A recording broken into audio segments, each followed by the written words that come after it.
Okay, this is it. Here we are at our last video before the school opens in September.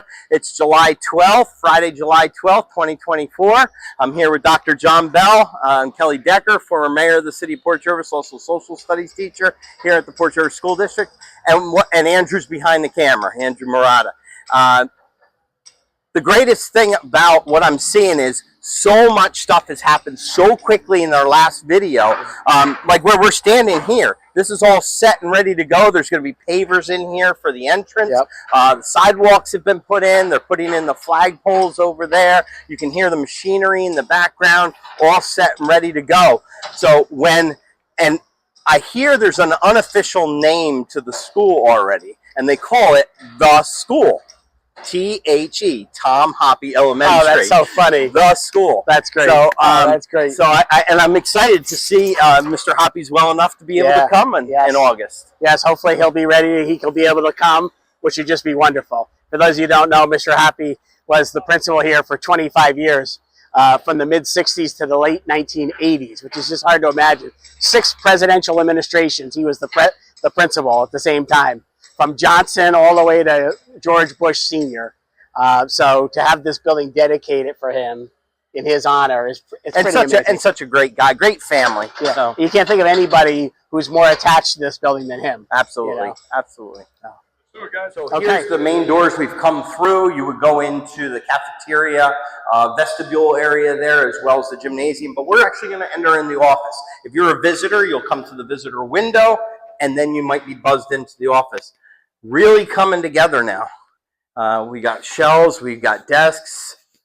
You'll have 2 secretaries here, and the third one will be over there manning the window. And then you have the assistant principals and principals' offices going up this side. And I will tell you, it's very hot and humid outside and beautiful in here. It's First very floor, comfortable. nice and cool. We made our way out of the office. We have the cafetorium here, and we'll go over to the gym, and we'll check out what they've done in the gym.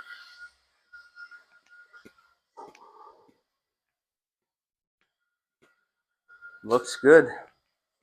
And I think they got the whole thing. The other day they were like on half of it. So got the whole thing? Ooh. Oh, I see. I see. So they have concrete, and then they put the... This is what you would consider the subflooring. Nice and cool in here. And then the maple wood floor goes on top of this. Nice. So let John talk about this. Sure.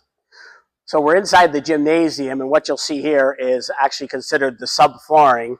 Yeah, it starts with concrete, goes here. There's also padding, and then the actual maple wood floor, which will go on in about 2.5 weeks from now. Everything has a process where you plant, you put it down, you let it settle, let it acclimate, because we're in air-conditioned environment. The whole school is air-conditioned. Right now, it's only this new wing is air-conditioned, but the whole school will eventually be air-conditioned. So we made our way into the cafetorium. Behind Andrew is the stage. They've just got supplies and stuff there. But in this, it's pretty cool. Like, I mean, the designs and stuff, especially popping for the kids. Yeah. And then we're going to make our way into the kitchen and take a look at that. They've actually filled it in with all the equipment that wasn't there last time. Yeah, all brand new equipment.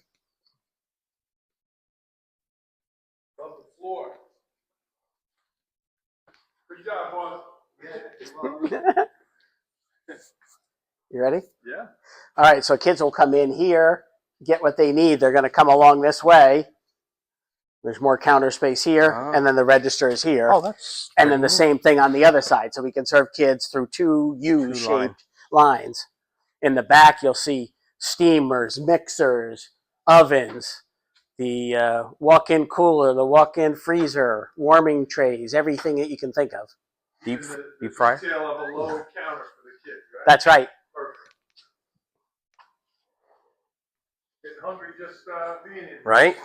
So we're in the new wing. We're entering the old wing. For people who remember, we're not going to go into detail a lot about the old school because we've done that on our other videos, but a little bit here and there we will. But this was the old gym of the Port Jervis Middle School. And if you look to the left, here's where the new elevator is. And to this side is the brand new 3-story staircase that serves this side of the building. So let me ask, when the kids come in the morning, which way are they coming in? They're going to be more than one door that they're going to be. There's going to be two sets of doors, one on each end. Gotcha. That they come in, because if they get off on a bus all the way down by the old auditorium, No we don't sense want in to walking all walk down here. and Right. walking back. Right. Right. All right. So we are in what was the former gym of the Port Jervis Middle School, but they are now classrooms, 4 of them, right, on each floor, Yes. first, second, and third floor. This is one that's nearly completed. Mm-hmm. So this is a kindergarten classroom, and there are 3 other ones here in the old gym space that look similar to this. Mirror images, if you will. This one looks right out the front door at the giant pillars on the portico, looking right at East Main Street.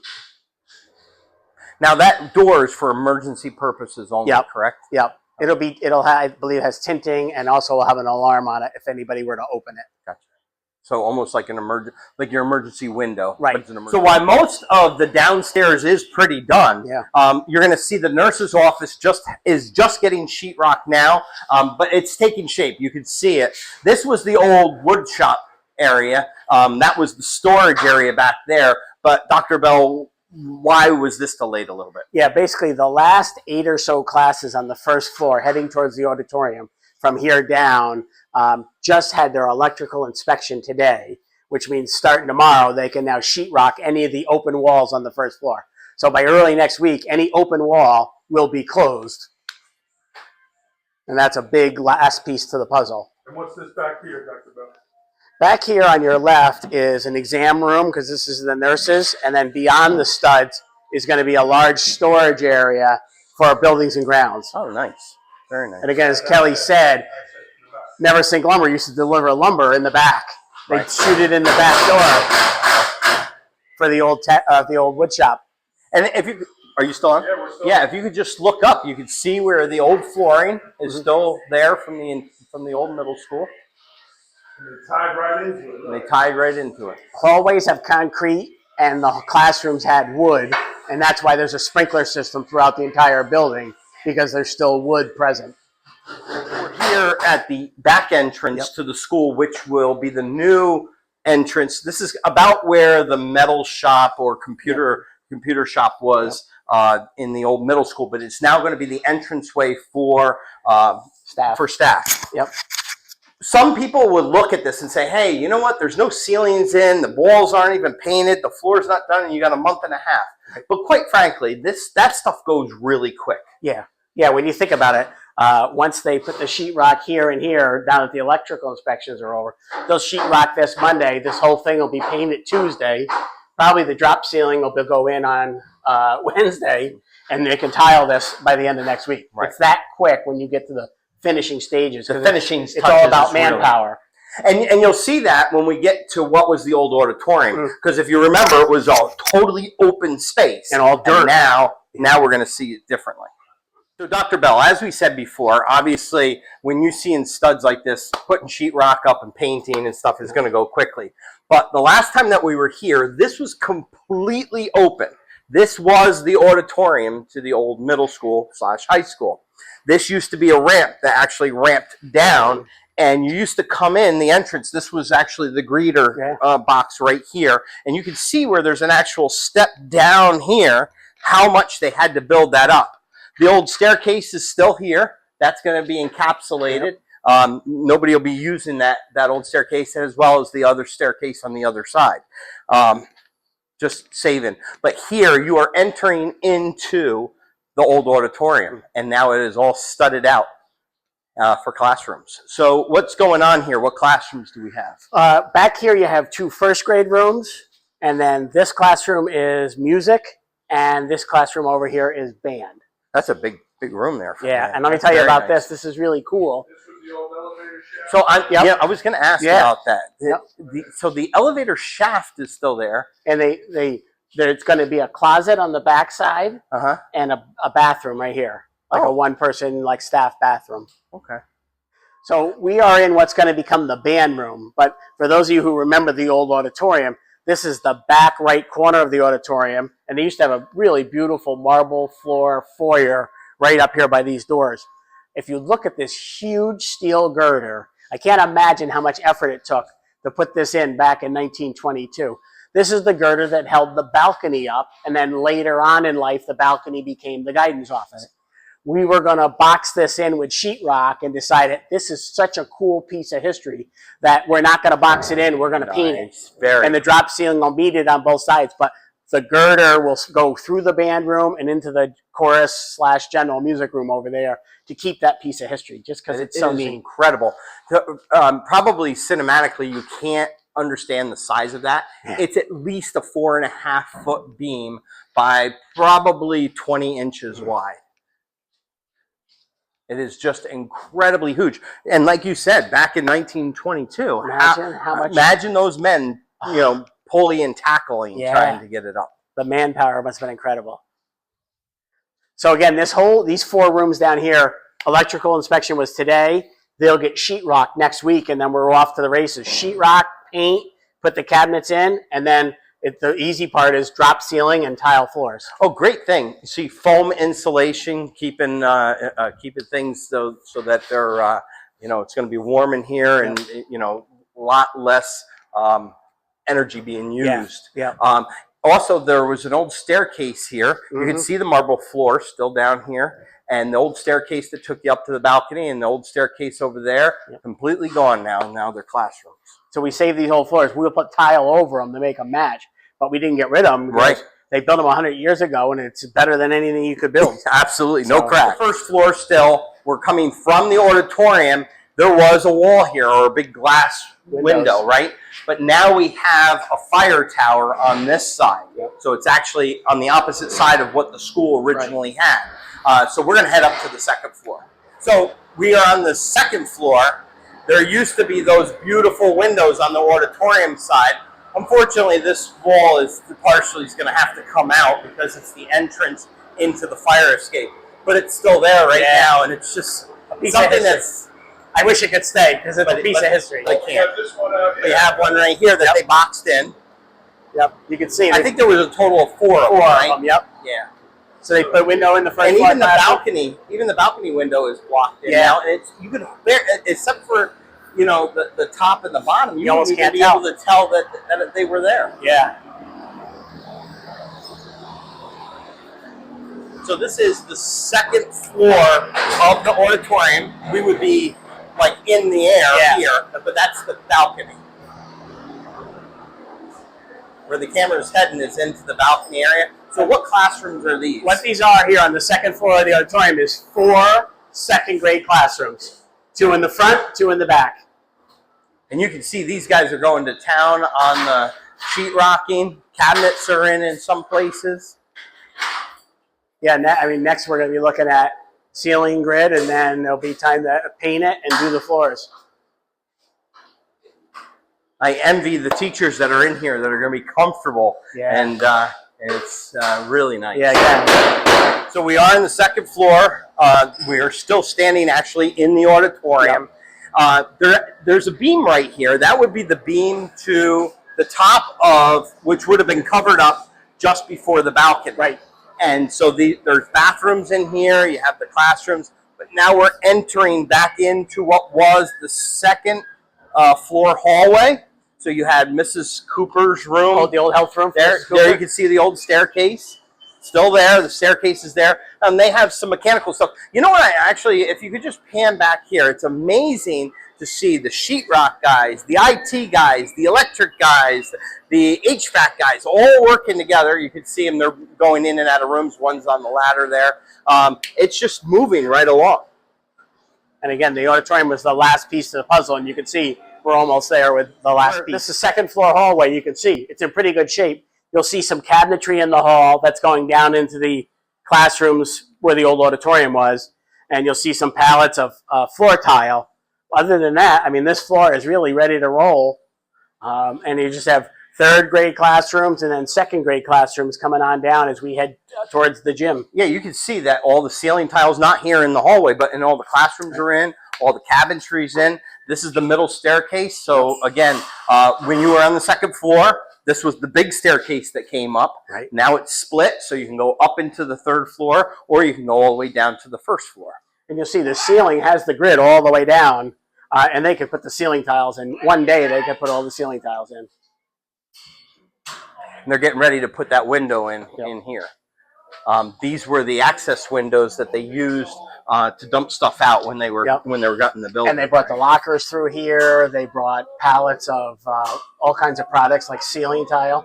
This window goes in tomorrow, and then this room will get sheetrocked. Now, I know we weren't going to mention a lot of things, but I know Keith Peters watches every single video that we have. That is his room right there where they're doing that window. The gym entrance on the second floor, what would be, at one time somebody had talked that there was like a track on the second floor that went around, but I don't know that. Yeah. I've heard that from people. But this is where, if you have been in the Port Jervis Middle School, the display case was on the second floor. So as we enter into what is a levitated gym, we have classrooms that are essentially everything is done. The tiles in on all the bathrooms, and the bathrooms are huge. Yeah. So you have 2 second-grade classrooms, boys and girls bathrooms, janitor's closet, an electrical room, and an IT closet. And then over here is the guidance suite. You have an office for the guidance counselor, the social worker, the psychologist, a conference room for them. This room in the middle with the blue wall is a calming room when kids need to calm down. And there's 2 special ed classrooms back there on each side of the calming room. And if you recall, when we came through here the last time when the ceilings weren't done, there's those huge beams from the gym. Yep. And those, you don't even see now them. They're covered. They're all up in there somewhere. You're seeing that we're kind of skipping over stuff because a lot of the stuff we've already shown you, and it really hasn't changed too much. We're now on the 3rd floor. What used to be the fire tower near the cafeteria, which was over here, is now part of the new school where the elevator comes up. Right. And so now we're going to be entering in. This is above the gymnasium, and which would be the top of the gymnasium. Right, on top of it, yep. On the 3rd floor of the old gym. Yep. Old days, that was home ec. Now it's going to be art.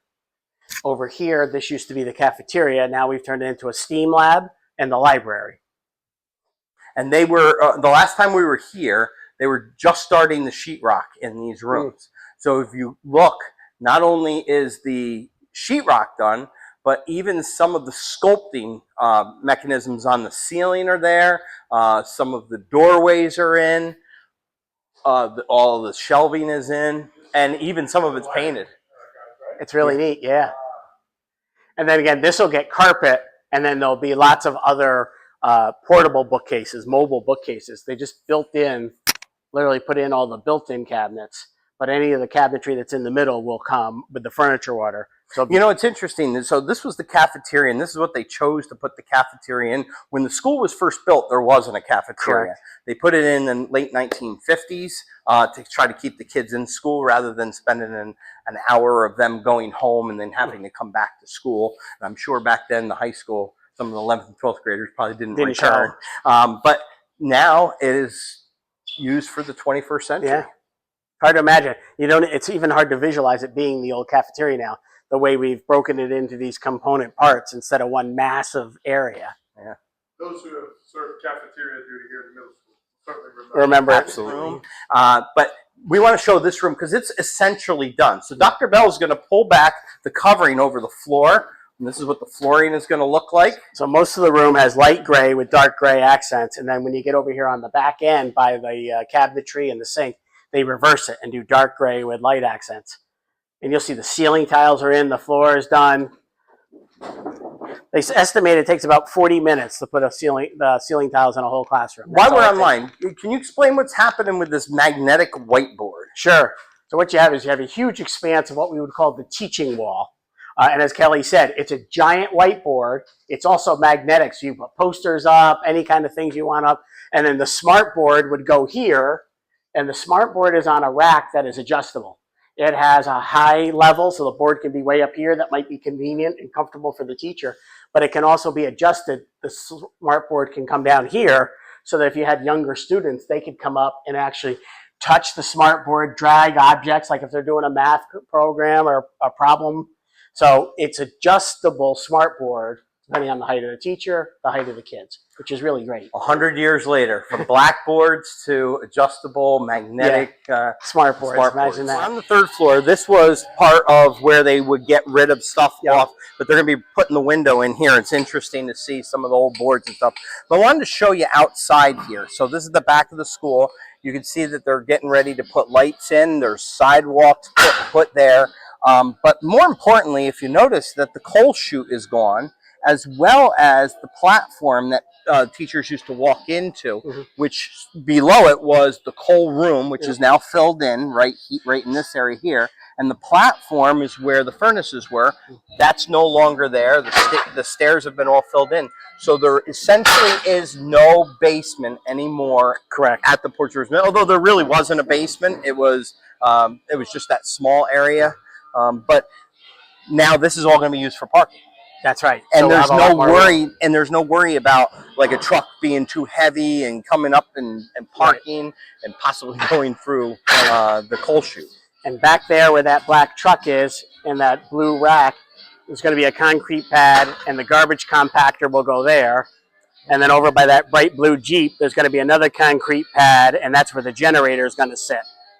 Which is nice because the old compactor for garbage used to sit on the side of the building. It was not nice looking. Here it's tucked away and nobody will really notice. If you recall, on the third floor on the auditorium side was never auditorium. It was the science labs. Right. And so that's where we stand now. We actually, the staircase would come up just below that floor right there. It's actually there, but it's going to be a small room. Right. And then we enter into what are these rooms going to be. Now, when we did walk through this was all framed out, but it did not have any sheetrock.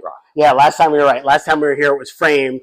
Then they did all the electrical. Then they sheetrocked it, taped it, spackled it, painted it, and put the cabinetry in. So instead of 4 science classrooms, what we have here are 4 fourth grade classrooms, and then all the smaller rooms that are on every wing, bathrooms, IT closet, janitor's closet. But these are 4 fourth grade classrooms. And I would nice size rooms. That they must have taken out the elevator shaft was over there, right here in that corner where Andrew was just filming. So the elevator shaft is still there up to the second or up to the third floor, but not in the third. Yeah, remember in the old days, this was 304. This was Mr. Moyer's room. Right. And then when they put the elevator in, it really took a huge chunk out of that room. Right. And it was never a full size room. And it was an odd shaped room. It was. Right. And now it's back to full size like it used to be. Everything feels so spacious. Yes, it does. Every room seems very, a good size. Bathrooms all look great on every floor. They've really come along. So what we're going to do now is we're going to go back to the middle of the school. We're going to walk from the third down to the second floor. We'll come out the middle staircases. And then we'll just show a little bit outside. Sure. Okay, so this was a guidance room when we were in school, but then they used it for meetings and things like that. This staircase was not here. We were actually in the middle of the original school. We're going to go downstairs where it opens up on the second floor and then down into the middle staircase. Right. So as we leave the Port Jervis Middle School behind to the elementary school, this was where kids used to come in.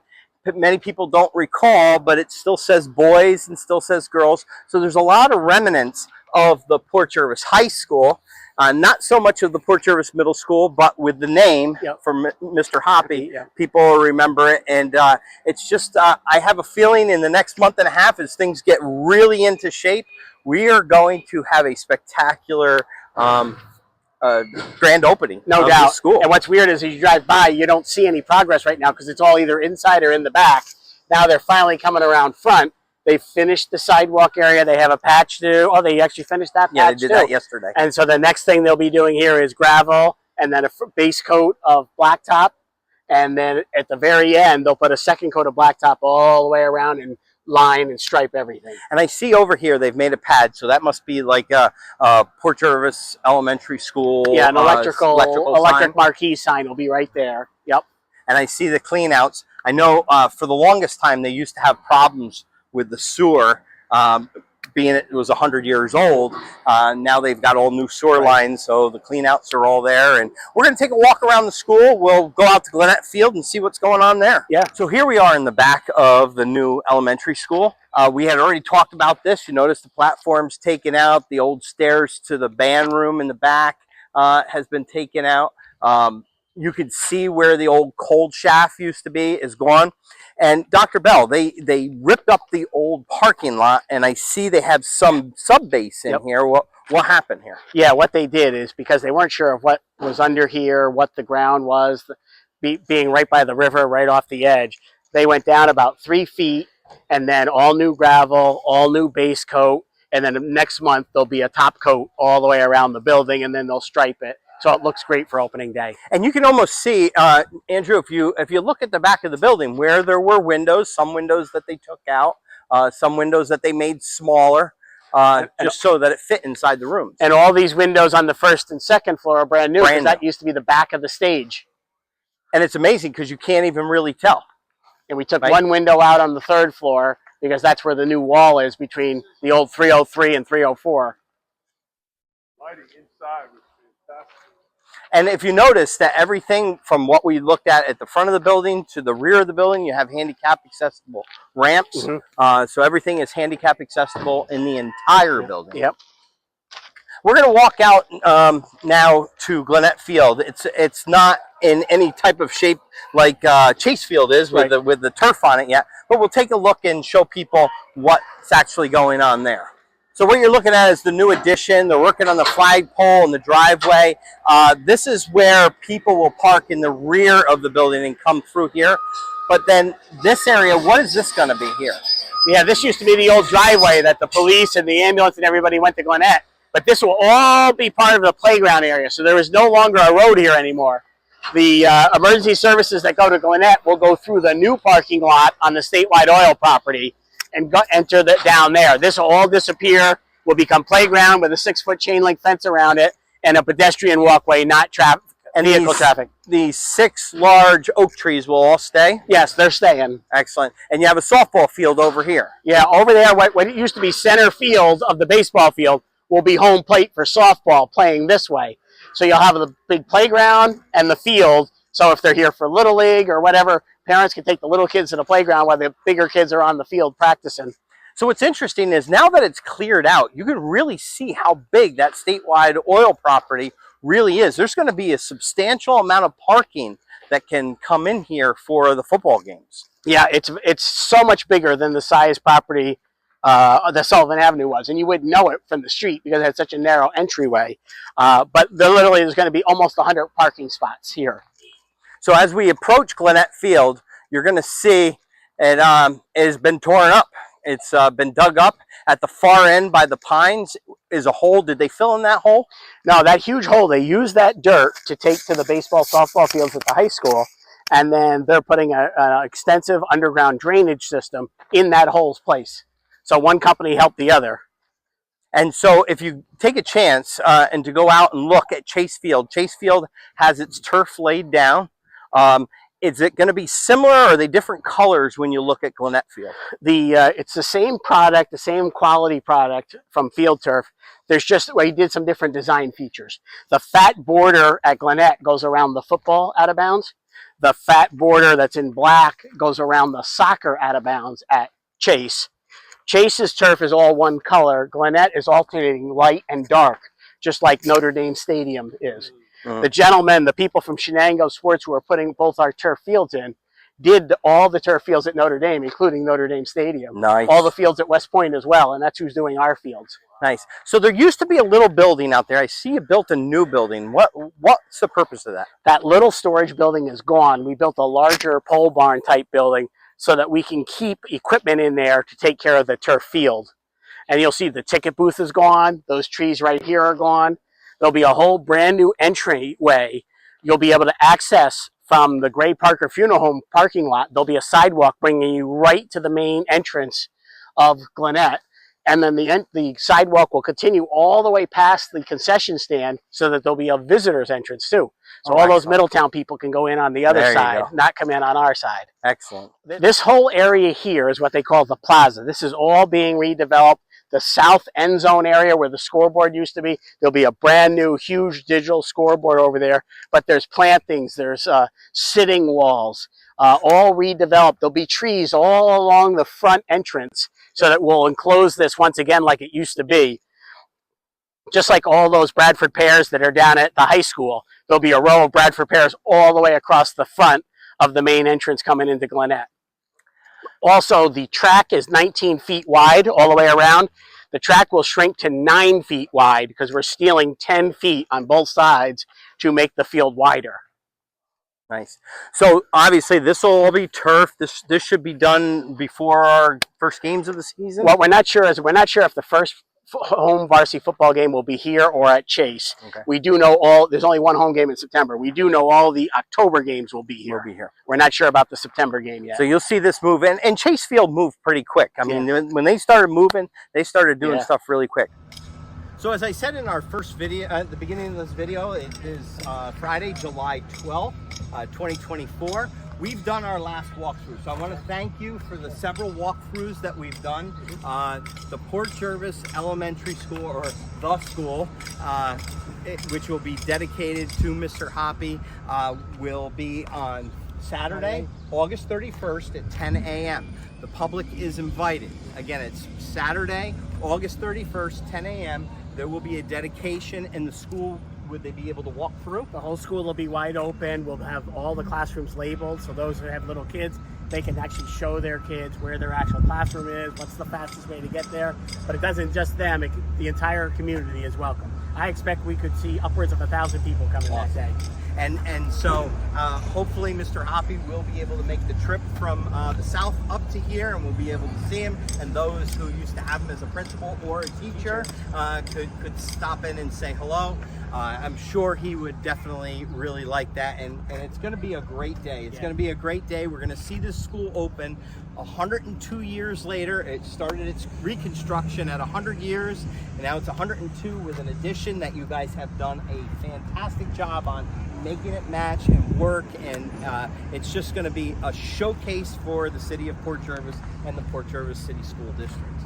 So, Dr. Bell, thank you very much. It's been a pleasure. My pleasure. And we'll see you on August 31st, Saturday, August 31st at 10 a.m. How about a go Port? Go Port!